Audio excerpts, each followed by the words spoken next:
ជំរាបសួរបងប្អូនទាំងអស់គ្នាហើយជំរាបសួរអ្នកមីងផងដែរហើយថ្ងៃនេះជួបការសម្ភាសរបស់យើងម្ដងទៀតហើយព្រោះបងប្អូនដឹងស្រាប់ហើយប្រហែលថ្ងៃនេះគឺយើងផ្អើលមែនទែនប្រទេសកម្ពុជាពាក់ព័ន្ធនឹងសហរដ្ឋអាមេរិកយកពន្ធនាំចូលបានន័យថាយកពន្ធនាំចូលទំនិញដែល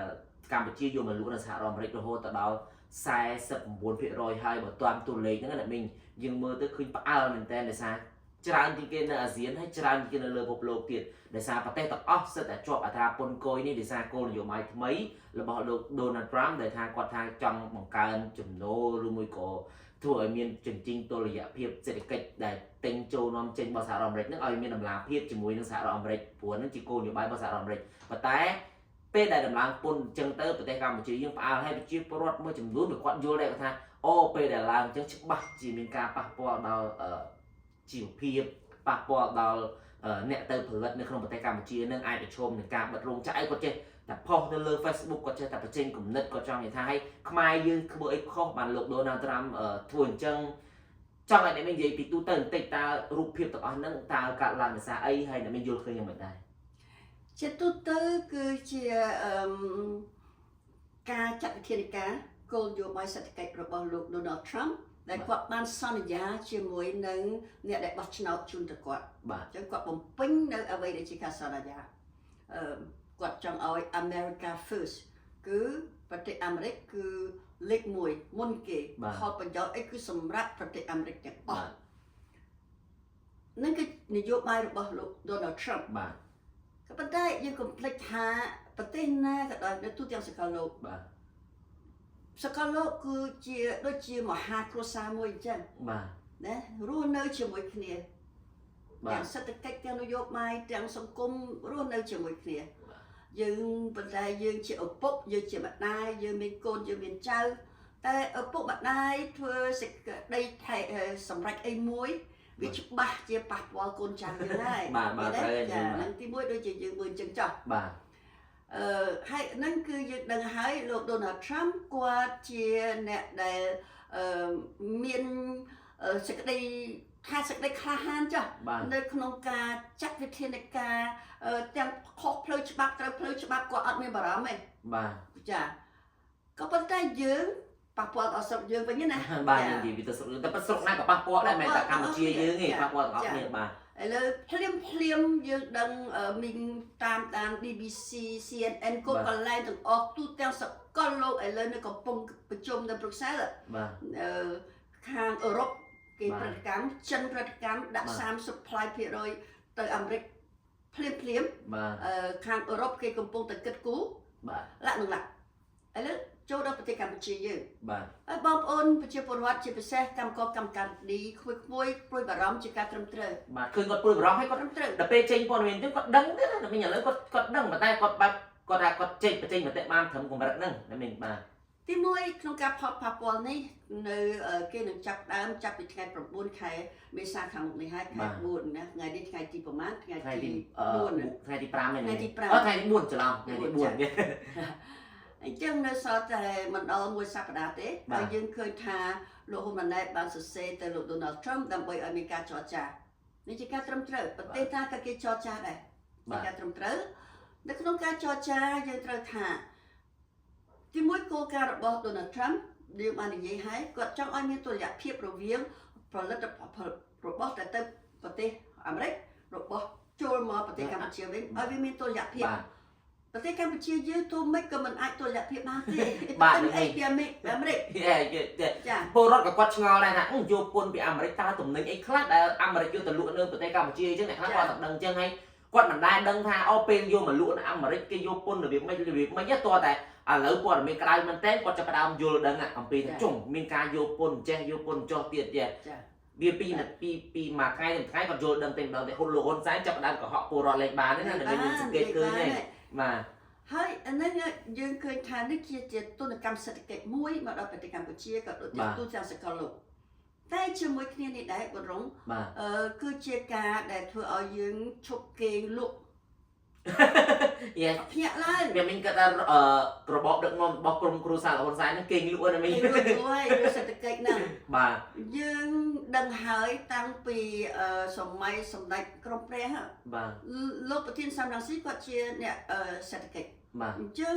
យើងតែឲ្យមិនថាតែលោកប្រធានសំរងស៊ីខាង ATB ខាង World Bank អីទាំងអស់ចាអ្នកវិភាគទាំងឡាយគេថាមិនអាចយើងប្រទេសកម្ពុជាយកទីផ្សារតែមួយទេចាហើយមិនអាចដាក់តែនៅក្នុងវិស័យកាត់ដេរនិងសម្លៀកបំពាក់ហើយនឹងរបស់របរដែលលក់ទៅសហរដ្ឋអាមេរិកតែប៉ុណ្្នឹងឯងគេថាឲ្យប្រុងប្រយ័ត្នមែនទែនត្រូវឲ្យមានការផលិតផលនេះចម្រុះតុល្យភាពចាហើយទៅរកទីផ្សារចម្រុះហេតុអីយើងមិនធ្វើខ្ជិលហើយញ៉ាំយើងក៏លឿនញ៉ាំធ្លាប់ប្រើយើងថាវាសំណុកវាស្រួលតែមកផ្លូវហើយស្រួលពេកដូច្នេះយើងមើលតើអ្នកណាដែលចំណេញហើយកន្លែងនេះអាមេរិកធ្វើនឹងត្រូវ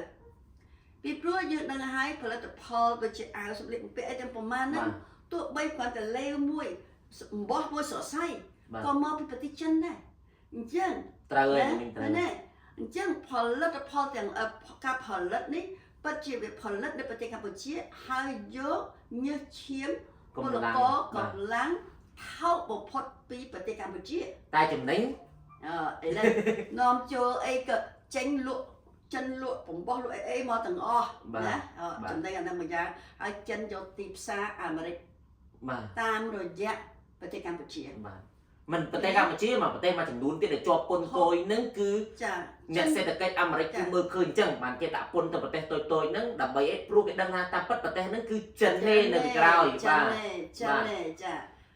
ចឹងអ្វីដែលយើងត្រូវនិយាយបន្តផលប៉ះពាល់ថ្ងៃស្អែកនៅសប្តាហ៍ក្រោយចាប់ផ្ដើមវិធានការហ្នឹងយើងមិនដឹងថារដ្ឋាភិបាលលោកហ៊ុនម៉ាណែតទៅចរចាជាមួយសហរដ្ឋអាមេរិកបានយ៉ាងម៉េចទេហើយយ៉ាងมันអាចពី39% 49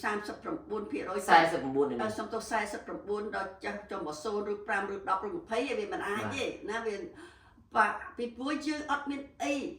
ទៅទិញពីសហរដ្ឋអាមេរិកហើយយើងមើលសហរដ្ឋអាមេរិកគឺគេ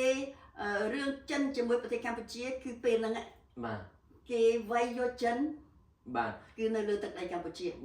ពីព្រោះកម្ពុជាយើងតែនិយាយថាចិនអត់មានយោធាទេអត់មានអីសំខាន់នៅប្រទេសកម្ពុជា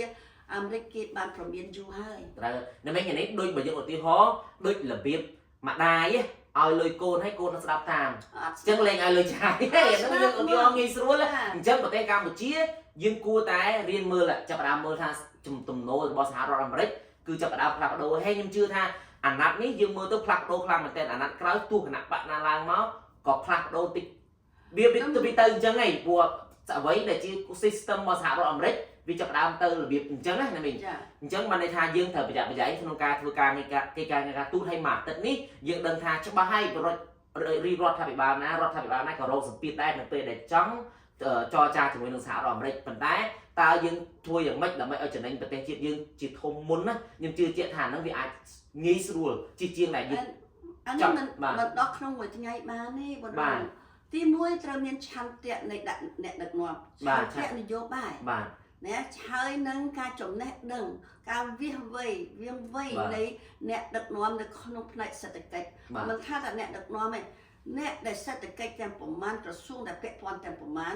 ត្រូវយកអ្នកដឹកនាំដែលមានសមត្ថភាពប្រកបមិនមែនគ្រួសារឯងតែដែលអញ្ចឹងយើងត្រូវមានចង់និយាយអំពីផលវិបាកហើយដំណោះស្រាយភាពនៃផលវិបាកមួយណាពីព្រោះឥឡូវមានជាទូនីតិមានជាប្រធាននៃចលនាខ្មែរដើម្បីប្រជាធិបតេយ្យយើងមិនមែនជាគណៈបកប្រឆាំងហើយទោះបីជាគណៈបកប្រឆាំងក៏ដោយនៅពេលនេះសុទ្ធតែចេញមុខមកទាំងអស់គ្នាហើយប៉ុន្តែយើងអត់មានរឿងវាយប្រទេសកម្ពុជាវាយរដ្ឋាភិបាលកម្ពុជាទេយើងអត់មាននិយាយចឹងទេយើងនិយាយអំពីរោគដំណោះស្រាយត្រូវហើយដំណោះស្រាយនេះវាមានគោលការណ៍ច្បាស់លាស់វាមានសសរស្តម្ភមានច្បាស់លាស់ពីព្រោះនេះវាមិនពាក់ព័ន្ធតែសេដ្ឋកិច្ចហើយពាក់ព័ន្ធគ្រប់ទាំងអស់តាំងពីអប់រំតាំងពីសុខាភិបាលតាំងពីច្បាប់ទៀតនីតិរដ្ឋទៀតឃើញទេច្រើនណាស់អញ្ចឹងភ្លាមនេះយើងសូមឲ្យរដ្ឋាភិបាលលោកហ៊ុនម៉ាណែតទៅមានវិធានការជាក់ស្ដែងទៅលើពលករ ដែលកម្មកយើងហើយនឹងមានទាំងខាងកសិករពីព្រោះមានទោះបីកសិផលយើងតិចទៅសហរដ្ឋអាមេរិកក៏ដោយតិចក៏ដោយដូចជាអាមេរិកអីមក បាទមានតំណែងផ្នែកចំណីអាហារមានអីបាទមានកខ្លះដែរពេលមានផលប៉ះពាល់ដែរដូច្នេះ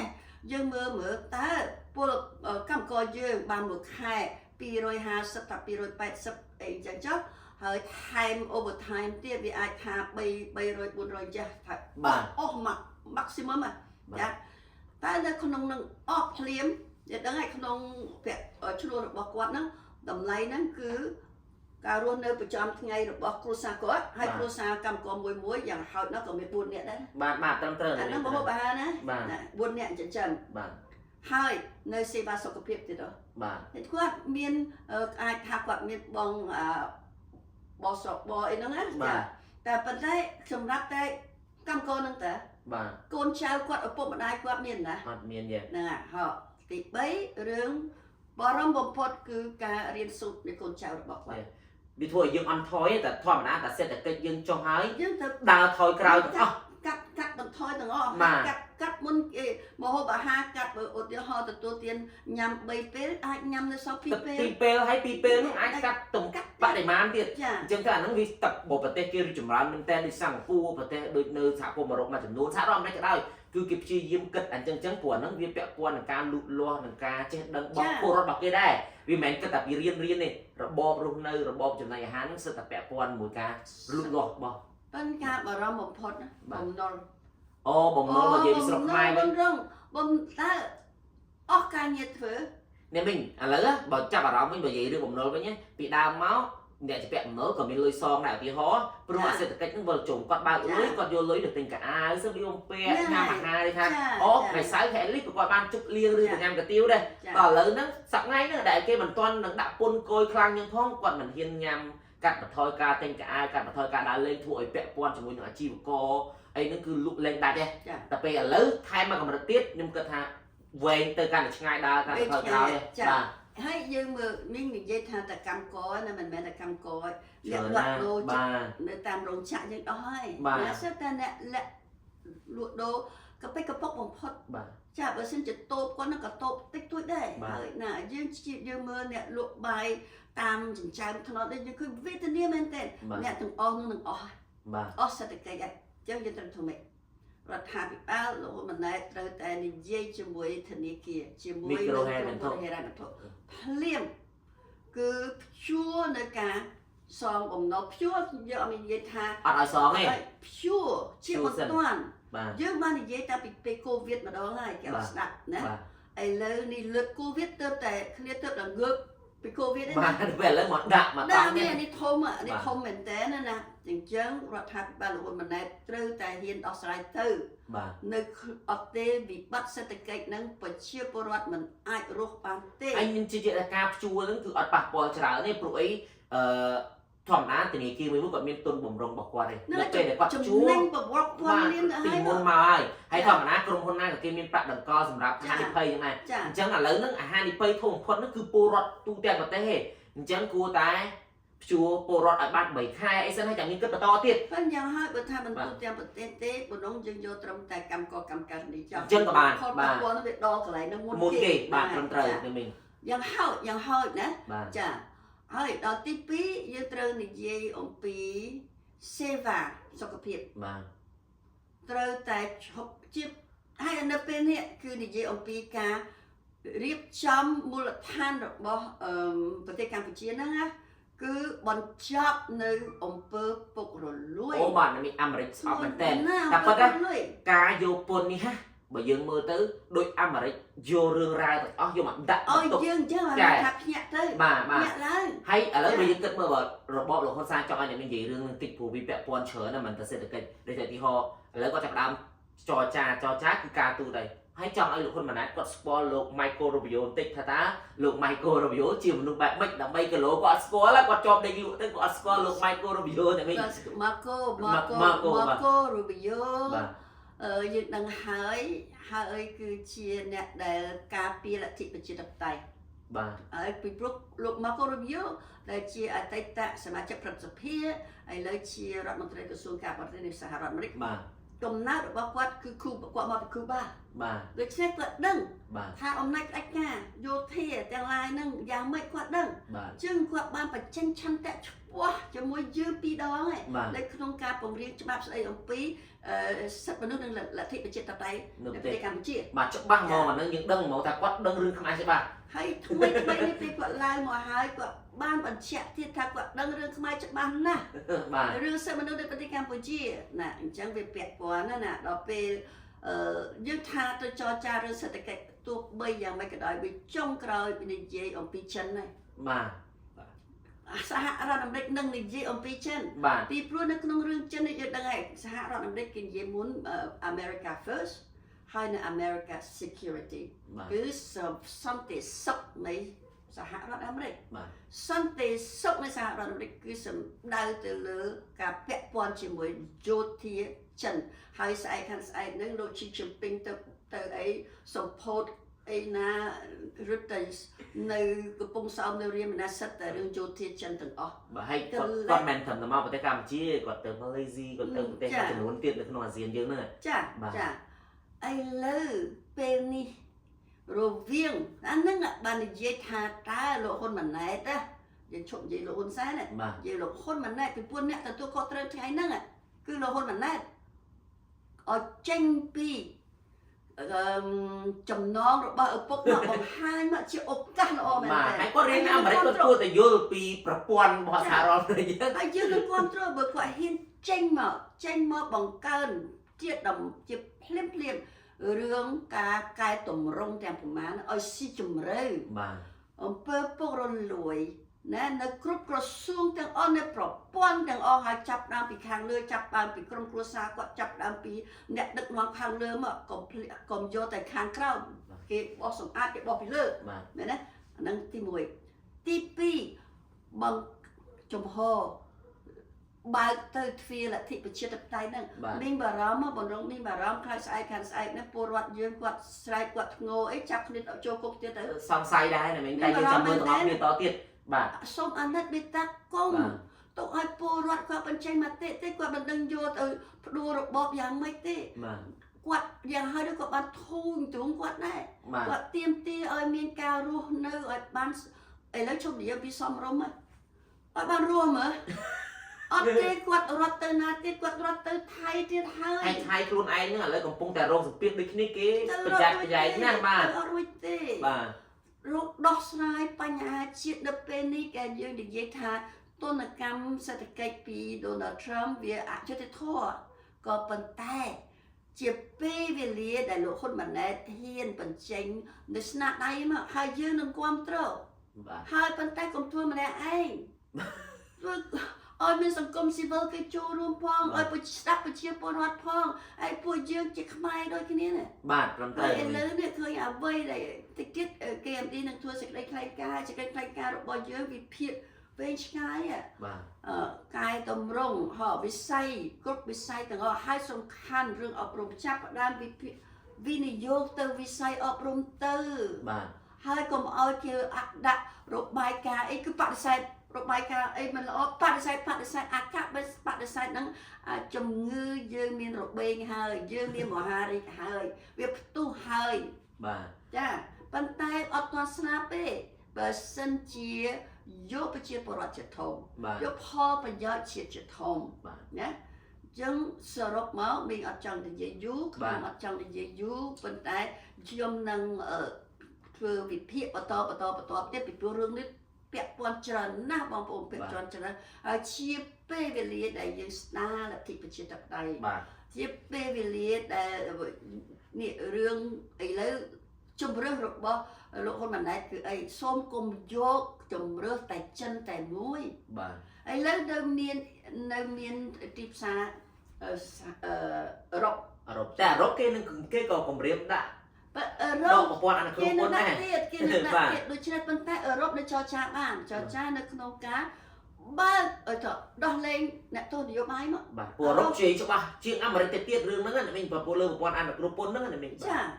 អឺរ៉ុបណាសូមសួរគេថា EBA ខ្លាំងជាងនឹងទៅទៀតស្លាប់ទៅអញ្ចឹងសូមឲ្យដោះលែងអ្នកទោសនយោបាយមក បាទ ឲ្យសារព័ត៌មានឲ្យសង្គមស៊ីវិលឲ្យមានដង្ហើមនិងជជែកនិងចូលរួមនៅក្នុងការអភិវឌ្ឍជាតិផងចាហើយសូមឲ្យលោកហ៊ុនម៉ាណែតមើលមន្ត្រីទៅជាន់ក្រោមមកបើលោកហ៊ុនម៉ាណែតថាឲ្យចាប់ម្នាក់គាត់ចាប់10នាក់លោកហ៊ុនម៉ាណែតគាត់តែឲ្យបើលោកហ៊ុនម៉ាណែតដឹងអញ្ចឹងហើយដោះលែងគេទៅ បាទ ចាយកកន្លែងហ្នឹងរឿងពាក់ព័ន្ធនឹងសេដ្ឋកិច្ចហ្នឹងរឿងសិទ្ធិមនុស្សលទ្ធិប្រជាធិបតេយ្យចងក្រងគ្នាជាមួយនឹងសិទ្ធិមនុស្សលទ្ធិប្រជាធិបតេយ្យហើយបើយើងចង់រកអ្នកផ្សាយយូរហើយទៅរកអ្នកវិនិយោគមកចូលប្រទេសកម្ពុជាគេអត់មកទេបើសិនជាមិនកែតម្រង់ស៊ីជម្រៅនៅប្រព័ន្ធយុត្តិធម៌នៅប្រព័ន្ធនៅអភិបាលកិច្ចល្អច្បាប់ជាធំ បាទ ហើយពេលនេះគឺជាពេលដែលលោកហ៊ុនម៉ាណែតចេញមកជជែកគ្នាជាមួយនឹងដៃគូពាក់ព័ន្ធព្រមទាំងយើងអត់មានចង់ទៅផ្ដួលគាត់របបណាទេយើងគិតអំពីផលប្រយោជន៍ជាតិជាមួយគ្នាលើរឿងនេះធំធ្ងន់ណាស់រឿងសេដ្ឋកិច្ចគឺជាដង្ហើមជីវិតយើងកុំយកចិនជាមិត្តតែមួយចិត្តពិតយើងមើលហើយចិនជាមិត្តតែមួយចំណេញត្រកូលហ៊ុនយើងអត់ទទួលយកបានទេចំណេញចិនយើងអត់ទទួលយកបានទេអាមេរិកនឹងមិនអនុគ្រោះជាដាច់ខាតនៅតែយកចិនទៀតអាមេរិកឥឡូវគេបើកទ្វារឲ្យហើយអឺរ៉ុបគេបើកទ្វារឲ្យហើយចរចាមួយគេទៅ បាទ ដោះលែងប្រជាធិបតេយ្យទៅចា អញ្ចឹងថ្ងៃនេះសូមអរគុណច្រើនមែនទែនដែលមានបានបកស្រាយហើយសង្ឃឹមតាពលរដ្ឋបានយល់ហើយយើងចូលរួមទាំងអស់គ្នាដូចអ្នកមាននិយាយចឹងរឿងកិច្ចការជាតិគឺយើងចូលរួមទាំងអស់គ្នាគ្រប់ភាគីគ្រប់ពាក់ព័ន្ធគ្រប់ភាគីគឺពាក់ព័ន្ធហើយយើងបកស្រាយដូចយើងចឹងយើងក៏ពាក់ព័ន្ធដែរអញ្ចឹងយើងត្រូវបកស្រាយឲ្យពលរដ្ឋយល់ថាអីដែលពួកយើងគិតអីដែលជាគំនិតរបស់ពួកយើងដើម្បីឲ្យប្រទេសកម្ពុជាយើងគិតពលរដ្ឋជាធំអញ្ចឹងសូមអរគុណអ្នកមីងហើយ ណាមួយយើងឲ្យមកទៅវាកប៉ាល់ហោះ បាទព្រោះអ្នកមីងនេះគាត់មានបេសកកម្មទៅប្រទេសកាណាដាទៀតហើយអ្នកមីងពាក់ព័ន្ធជាមួយនឹងសមាជរបស់ចលនាខ្មែរដើម្បីប្រជាធិបតេយ្យបងប្អូនឃើញឯសមាជតាំងពីនៅឡងបិចតាំងហើយពីអាទិត្យមុនហ្នឹងគឺជោគជ័យមែនតើមិនសមាជអាទិត្យមុនគឺ one year anniversary ប៉ុន្តែយើងជួបជុំគ្នានឹងដូចយើងធ្វើព្រោះយើងទទួលយកគំនិតយើងមានមិត្តដែលជាអ្នកតស៊ូមកពីក្រៅប្រទេសចែករំលែកបទពិសោធន៍ទាំងខ្មែរយើងផងឯផងគឺជោគជ័យមែនតើហើយយើង KMD នឹងធ្វើចលនាបែបនេះនៅតាមប្រទេសមួយចំនួនទៀតបាទស្គាល់លោក អត់ទៅ trip អាហ្វ្រិកទេពីព្រោះអត់មានខ្មែរនោះ បាទអញ្ចឹងសូមអរគុណហើយសូមជម្រាបលាបងប្អូន អរគុណបងប្អូនអរគុណជំរាបលាចាស់